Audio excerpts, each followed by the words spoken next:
Welcome to The Explainer. Today, we're going to tackle a really tough but super important hypothetical question. How do you actually build a path to peace in West Asia, especially when it feels like things have hit a complete breaking point? All right, let's jump right in. So that's the big question, right? How do you end a war nobody can seem to win? And the answer? Well, it doesn't start with some big glorious victory. It starts with something much more painful, something that actually forces everyone to the table in the first place. A total grinding stalemate. You know, the first step towards peace, it's almost always unofficial. It's that moment when every side, whether they say it out loud or not, finally has to admit to themselves, yeah, we can't win this on the battlefield. And this right here, this really gets to the core of why it's a stalemate. Just look at the aims. For the US and Israel, what does a win even mean? It keeps shifting. From denuclearization to regime change to just surrender, it's a moving target. And on Iran's side, the goal is to survive and resist. That doesn't have an endpoint. So you can see how this is just a perfect setup for a forever war. And this is what that kind of forever war looks like in the real world. This isn't just about strategy on a map anymore. It's a full-blown human crisis. You've got these huge protests erupting, reports of running out of munitions. Even the famous Iron Dome is starting to fail. In Iran, the description is just brutal, bleeding, and badly. This is the kind of total exhaustion that eventually, hopefully, forces people to talk. Okay, so everyone's exhausted, right? The most logical first steps seem simple. Just stop the fighting. Call a ceasefire. But this is where you hit the first, and maybe the biggest, roadblock on the path to peace. I mean, look at the definition. A ceasefire isn't just a pause, it's an agreement. And what does any agreement need? Trust, even a tiny bit. And in this scenario, the trust level is basically zero, a flat line. And you can see why. The US attacked while talks were happening. Washington accuses its own ally Israel of escalating things on its own. Everyone's publicly rejecting everyone else's demands. So a simple promise to stop shooting, it's just not going to fly. It's not credible.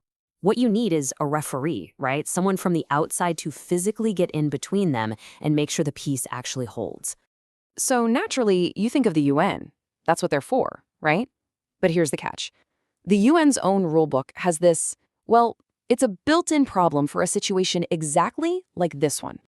See, to get a UN peacekeeping force, you need the okay from the Security Council. But what happens when one of the countries with a permanent veto power is actually in the war? It's kind of a ridiculous situation, isn't it? They can just veto any attempt to intervene in their own conflict. So, is that it? Game over? Is peace just impossible then? Well, no, not quite. And this is where it gets really interesting, because history actually shows us a very clever loophole.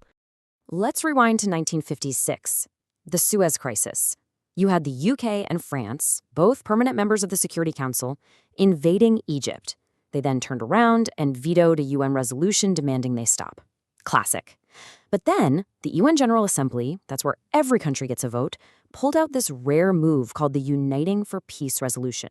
It basically went around the Security Council's veto, authorized a peacekeeping force, and you know what? It worked. The ceasefire held. But, and this is a really big but, there was a catch.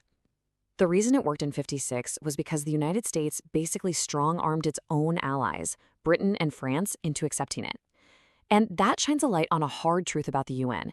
It often only works when a really powerful country decides it's going to. Okay, so let's imagine they find a way. They use the loophole, they authorize a force. Now comes the next huge problem. Who are the peacekeepers? Who's actually going to put boots on the ground and stand in the line of fire? I mean, on paper, it looks doable. You could get troop contributors with big armies like Egypt, Turkey, or Pakistan. You get a diplomatic mediator like China. You get the Gulf countries to pay for it all. Seems simple enough, right? Yeah, of course not. This is where it gets really complicated. Look at this web. The very countries you'd need to be neutral peacekeepers are all tangled up in this thing. Pakistan, a possible troop contributor, they just bombed Iran in 2024. Turkey's got its own issues with Kurdish groups that tie back to Iran, and the countries supposed to be funding the peace, some of them are reportedly pushing the US to keep the war going. The whole thing is just a mess of conflicting interests. So with all the usual suspects tied up in knots, what do? Well, the analyses we're looking at brings up a pretty fascinating outside-the-box idea. A completely different source of pressure to get this thing over the finish line.